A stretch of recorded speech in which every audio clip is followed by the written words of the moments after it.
Salve, salve turma! Vamos começar aqui a aula de hoje que vai ser sobre reações químicas. Uma maneira bem simples de reconhecer a ocorrência de um fenômeno químico é a observação visual de alterações que ocorrem no sistema. O primeiro delas é a mudança de cor. Tá? Lembra quando eu falei na aula anterior que quando você junta lá duas coisas ou várias substâncias e com o passar do tempo aquilo ali vai mudando a sua cor?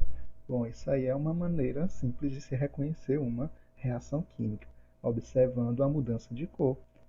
Outro exemplo é a liberação de um gás. Tá? Ou seja, quando você observa um gás sendo formado, como é que eu vou observar que um gás está sendo formado numa reação, por exemplo? Ora, quando você junta lá duas ou três coisas e começa a espumar, começa a borbulhar, isso aí é uma evidência de uma reação química. Tá? Exemplo é um antiácido na água, né? Aquele salzinho de frutas, o heno, né? Se você coloca heno na água, ele começa a borbulhar. Tá? Outra forma também é você misturar lá o bicarbonato de sódio com o vinagre, né, que vai borbulhar só um pouquinho, né? Outro exemplo é a formação de um sólido insolúvel, né? Quando você está juntando as duas substâncias, elas primeiramente são solúveis e com o passar do tempo esse sólido passa a ser insolúvel, né? Ou seja, você mistura lá as duas coisas, ela vai se dissolver, uma dos componentes vai se dissolver, mas com o passar do tempo aquilo ali não vai mais ser solúvel. Bom, isso aí é por conta de uma reação química que aconteceu. O exemplo aqui é quando você pega aqui o iodeto de potássio, né, que é um sólido, e vai reagir com nitrato de chumbo e vai produzir iodeto de chumbo, né, que é um sólido amarelo que é insolúvel na água, né, por exemplo. Ó, esses dois aqui são solúveis em água. O iodeto de potássio se dissolve na água, esse aqui também se dissolve na água, né? Você joga os dois dentro da água, aí com o passar do tempo vai formar um precipitado, né? Vai formar um sólido insolúvel. O que, que é isso? Isso aqui é uma outra substância que foi formada pela reação desses dois, né? No caso aqui, iodeto de chumbo. Tá bom? Outro caso aqui é o aparecimento de uma chama ou de uma luminosidade, né? É o caso do fogo, né? Como eu já falei também, fogo é o exemplo de uma transformação química, ou seja, uma reação química, tá? Mas também a luz emitida pelos vagalumes e outros insetos também que emitem luz é um exemplo também de uma transformação química, um exemplo de um fenômeno químico, tá bom? O estado inicial e o estado final. As espécies químicas que compõem o estado inicial são chamados de reagentes e o estado final são chamados de produtos, tá? E numa transformação química, essas espécies são diferentes, né, e apresentam propriedades distintas. Tá? Como exemplo aqui, ó, inicialmente a gente vai ter enxofre e gás oxigênio. Eles vão se juntar e vão formar o dióxido de enxofre. Tá? Então aqui é o estado inicial e aqui é o estado final. Ou seja, aqui nós temos reagentes e aqui nós temos produtos. Tá? Sempre tem uma setinha aqui separando os dois, começando em reagente, terminando em produto. E observe que as espécies químicas que compõem os reagentes são diferentes das espécies químicas que compõem o produto. Aqui a gente tem enxofre e oxigênio. Aqui a gente vai ter o dióxido de enxofre, que é uma outra espécie química. Tá bom? Outro detalhe é que as propriedades dessas substâncias também são diferentes. Óbvio, né? Se são espécies químicas diferentes, é claro que as propriedades também vão ser diferentes. Tá? Vejamos aqui uma equação química. Olha só, eu tenho aqui duas moléculas inicialmente, né? Ou seja, aqui reagentes. Tá?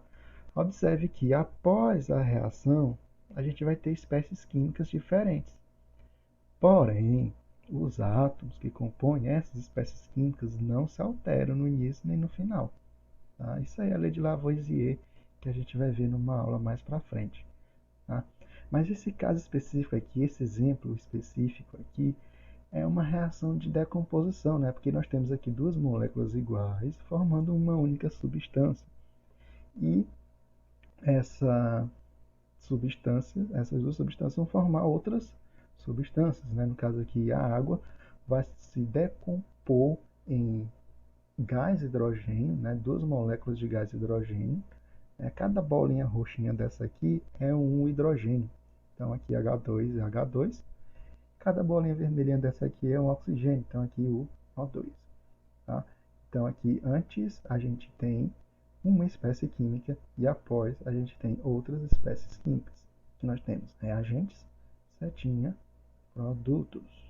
No slide anterior a gente viu lá uma substância formando duas substâncias, mas também pode ocorrer o inverso.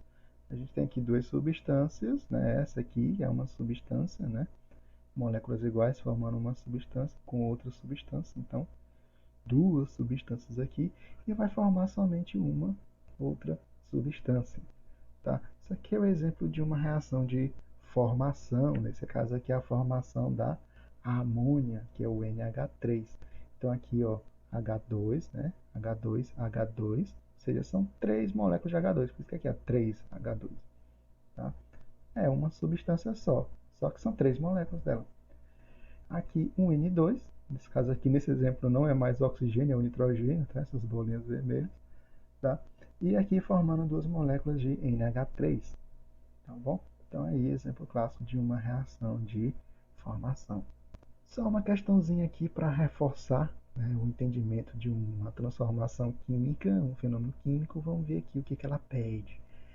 Saber reconhecer as transformações químicas é de extrema importância para vários segmentos da sociedade, como industrial, na área da saúde e em nosso dia a dia. São exemplos de transformações químicas, exceto. Vamos lá, eu não quero transformação química. Letra A fala na fotossíntese realizada pelas plantas. Galera, fotossíntese é uma reação química. Para quem não lembra lá da biologia, a fotossíntese é uma reação que ocorre entre gás carbônico e a água. Essa reação vai ter como produto outras substâncias. Quais são elas? É o oxigênio e a glicose. Ok? Então, fotossíntese é uma transformação química, porque é uma reação química, né? Tem reagente e tem produtos. Letra B. O amarelamento do papel com o tempo.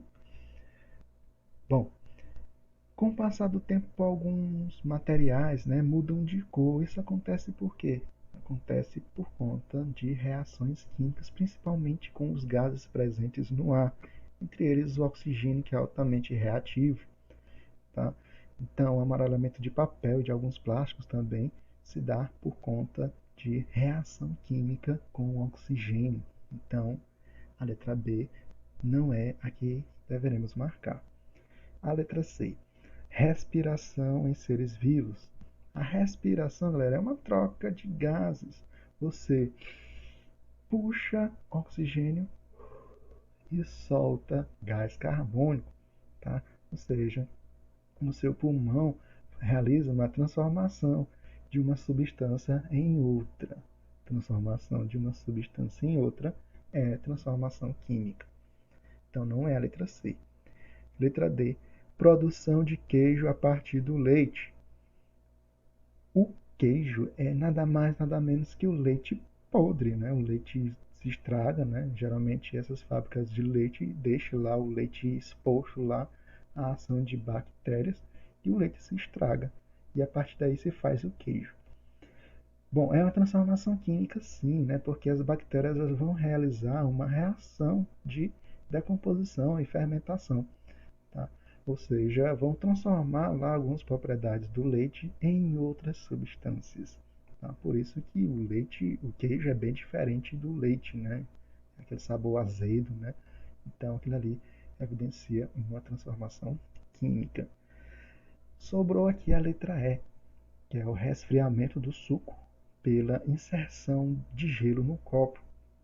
Quando você coloca gelo no copo, o que vai mudar ali? Só vai mudar a temperatura e o suco vai ficar mais fraco. Mas, por exemplo, lá o suco lá é de maracujá. Vai deixar de ter maracujá ali com gelo? Não. Vai deixar de ter o açúcar? Não.